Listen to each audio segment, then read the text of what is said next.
नमस्कार, city post live में आपका स्वागत है। मैं हूं श्रीकांत प्रत्युष। आपके लिए बड़ी खबर लेकर आया हूं। जी हां, प्रशांत किशोर जो बिहार यात्रा पर हैं, अपनी यात्रा को बीच में छोड़कर पटना पहुंच गए हैं। और पटना में खबर आ रही है कि जो गैंग रेप पीड़िता बच्चियां हैं, उनके साथ राजभवन कूच करने वाले हैं, राजभवन पहुंचने वाले हैं, राज्यपाल से मिलने वाले हैं। कई बड़ी मांगें करेंगे इन बच्चियों के लिए। राज्य में बिगड़ती कानून व्यवस्था को लेकर सवाल उठाएंगे। जिन बच्चियों की मौत हो गई है रेप के बाद, गैंग रेप के बाद, उनके लिए मुआवजा की मांग करेंगे। अभी मेरे साथ हैं जन स्वराज पार्टी के नेता किशोर कुमार मुन्ना जी। इनसे बात करते हैं कि राजभवन पहुंचने वाले हैं थोड़ी देर में प्रशांत किशोर। क्या है मांग, क्या है उद्देश्य? नहीं, जो बेटी के साथ अन्याय हुआ है, जो रेप हुआ है, उसके बाद हत्या कर दिया गया है, उसको न्याय मिले। एक दलित बच्ची है, रेप भी हुआ, इलाज के बगैर उसकी हत्या हो गई, इलाज के बगैर वो मर गया। तो भाई ये जो दोषी है, पूरी मेडिकल व्यवस्था है और कहीं न कहीं मंगल पांडे इसके लिए बड़ा दोषी है।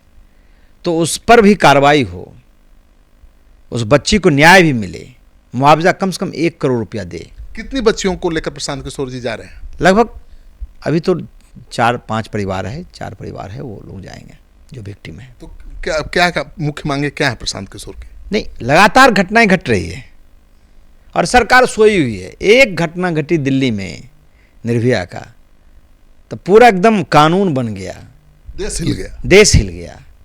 और बिहार की ऐसी सरकार भाई कि जिसके कान पर जू तक नहीं रेंगता है, शर्म भी नहीं लगता है इन लोगों को। भाई बेटी है ने, बेटी के साथ अन्याय हो रहा है। कितनी वर्ष की बच्ची है? कोई 6 वर्ष की, कोई 8 वर्ष की, कोई 12 वर्ष की। जितना जो भी बच्ची है सब माइनर है उसकी, और उसके साथ जघन्य हत्या हुआ है। हत्या करके लटका देना, हत्या करके प्राइवेट पार्ट के साथ इस तरह से छेड़छाड़ किया गया है। जो हसन बाजार में घटना घटी है, एफआईआर पढ़िएगा तो आपका रोंगटा खड़ा हो जाएगा।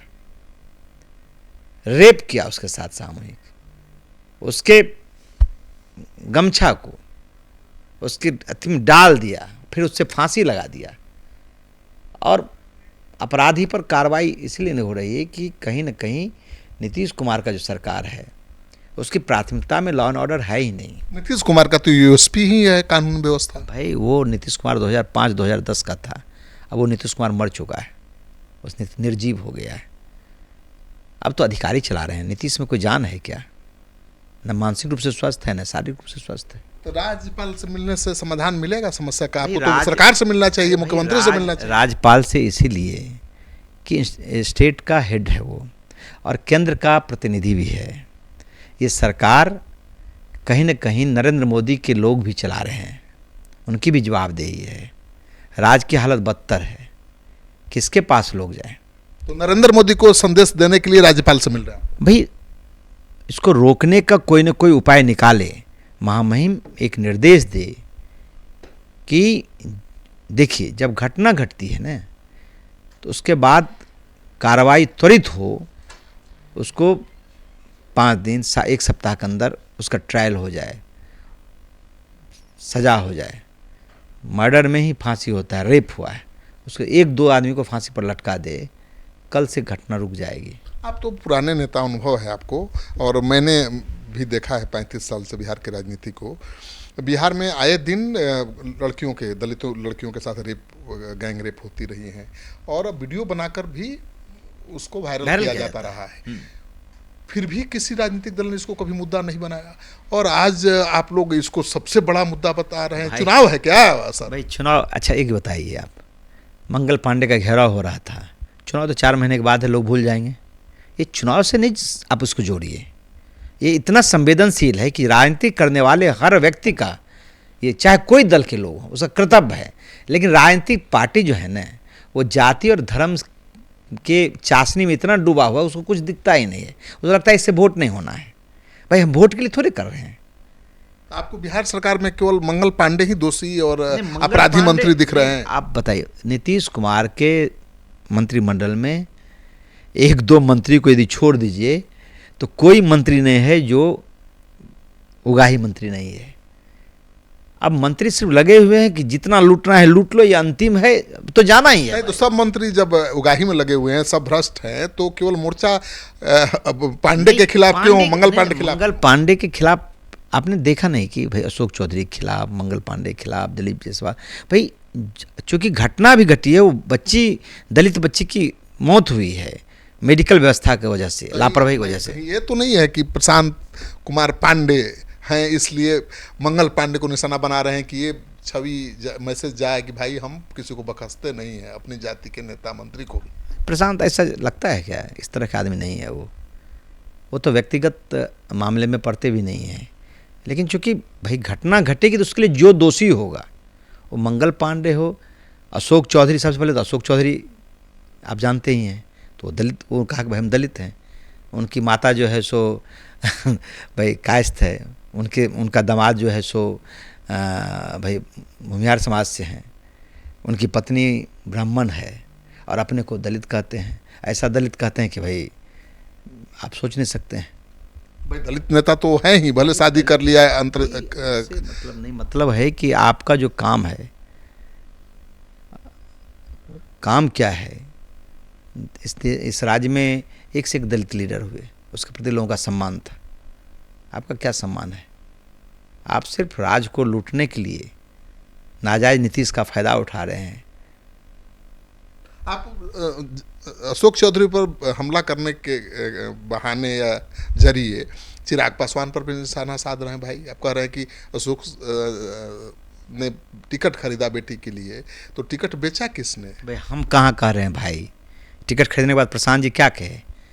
पब्लिक डोमेन में जहाँ से चुनाव लड़ी, भाई बिहार का तो गजब है, जिसने वोट दिया उसने भी कहा कि भाई टिकट खरीद के लेके चला आया है, करेंगे क्या, लालू को नहीं देना है, चलो विकल्प नहीं है, दे दो, इसी को दे दो, इसका बाप टिकट खरीद के लाया है। चिराग तो दोस्त है ना जी प्रशांत किशोर का। चिराग के बारे में तो हम नहीं बोले हैं। टिकट किसका दिलवाए हैं अशोक चौधरी? अब सवाल है कि यदि चिराग जी के दल में टिकट बिका होगा, पब्लिक बोल रहा है ना, हम तो थोड़े बोले, इसको आप रोक दीजिएगा। तो दोस्ती टूट जाएगी चिराग पासवान और प्रशांत किशोर की जिस तरह से बोल रहे हैं। नहीं, इससे दोस्ती का क्या मतलब है? मतलब है कि भाई जो घटना घट रही है उसके बारे में सत्य बोलना चाहिए, परिणाम जो हो। चलिए, बेटियों को लेकर प्रशांत किशोर राजभवन राज्यपाल से मिलने जा रहे हैं। आगे भी कोई बड़ा कार्यक्रम है बेटियों को लेकर, कोई बड़ा आंदोलन? आपको मैं बता देता हूँ कि हम लोग जिन सवालों को उठाए थे, कल्याण बिघा गए थे, बेटी के सवाल पर लाठी खाए थे, थाने में बंद रखा गया, विद्यार्थियों के साथ अन्याय हुआ। हम लोग किसी मामले में तब तक समझौता नहीं करेंगे जब तक उसका समाधान नहीं हो जाए। ऐसा नहीं कि एक बार मंगल पांडे को घेर लिए, फिर बैठ गए, धरना दे दिए, चुप हो गए। भाई उसको अंजाम तक पहुंचाना है। कल महामहिम से मिलेंगे इस अपेक्षा से कि भाई उसको न्याय मिले, आप दिलवाइए, इंटरफेरेंस कीजिए। नहीं मिलेगा तो फिर बैठे नहीं रहेंगे, उसको आगे भी काम करना है। तो सभी बच्चियों को, पीड़ित बच्चियों को 1 लाख करोड़ का मुआवजा की मांग करेंगे? बिल्कुल बिल्कुल, सबको मिलना चाहिए। कहाँ कहाँ से बच्चियाँ आ रही हैं? नहीं, ये आपको मुजफ्फरपुर की हैं, बेतिया से है, आरा से है, गया से है। तो आप सुन रहे थे किशोर कुमार मुन्ना को। राजभवन थोड़ी देर में पहुंचने वाले हैं प्रशांत किशोर, जो पीड़ित बच्चियां हैं उनको लेकर, उनके परिजनों को लेकर, और उनके परिवार के लिए 1 करोड़ रुपए की मुआवजा की मांग करने वाले हैं। लेकिन केवल मुआवजा ही मकसद नहीं है। प्रशांत किशोर ये बताना चाहते हैं कि बिहार में खासतौर पर दलित बेटियां सुरक्षित नहीं हैं। आए दिन उनके साथ रेप हो रहा है, गैंग रेप हो रहा है, और इलाज के अभाव में अस्पतालों में उनका दम टूट रहा है। तो प्रशांत किशोर राजभवन मिलेंगे राज्यपाल से, अपनी मांग रखेंगे। अब राजभवन क्या कार्रवाई करता है, राजभवन की तरफ से क्या प्रतिक्रिया आती है, उसे भी हम थोड़ी देर में आपको दिखाएंगे। आप इस खबर को खूब शेयर करिए, क्योंकि ये दलित पीड़ित बच्चियों से जुड़ी हुई खबर है, और उनके साथ संकट की इस घड़ी में आपका खड़ा होना बेहद ज़रूरी है।